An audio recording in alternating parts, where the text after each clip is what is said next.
Hi, I'm TJ Noto. Welcome to the Gearhead Exchange Garage. A few weeks ago, we told you about our plans to enter our 1957 Alfa Romeo 1900 CSS into the 2013 Pebble Beach Concours d'Elegance. We also mentioned that we would be producing a series of weekly videos chronicling our journey towards that goal. So welcome to episode 1 of the Quest for Pebble.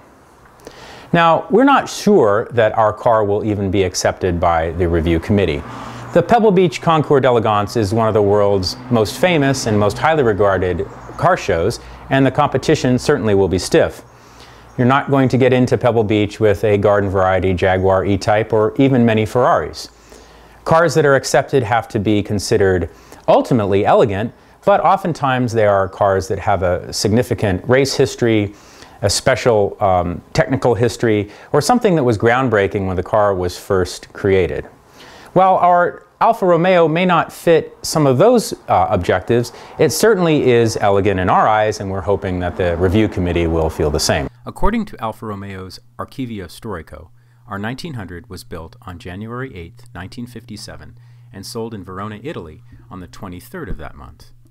The original color was a very unique pale green called Azzurro Verde Oceano, or Blue-Green Ocean in Italian. At some point the car came to the United States, but we don't know exactly when. We have the names of several owners dating back to the 60s, but by the early 70s the engine had been removed and rebuilt while the rest of the car was partially disassembled.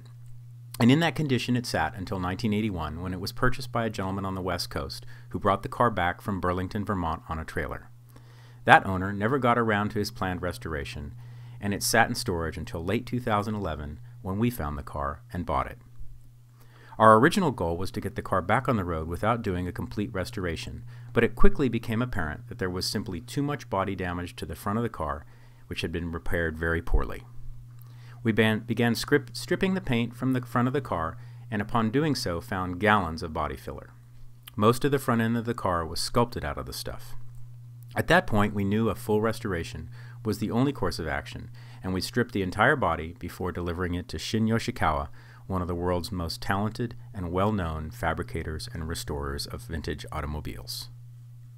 Well, that's all the time we have for today, but thanks for joining us. We'll see you next week here in the Gearhead Exchange Garage. As we like to say, stay on the throttle.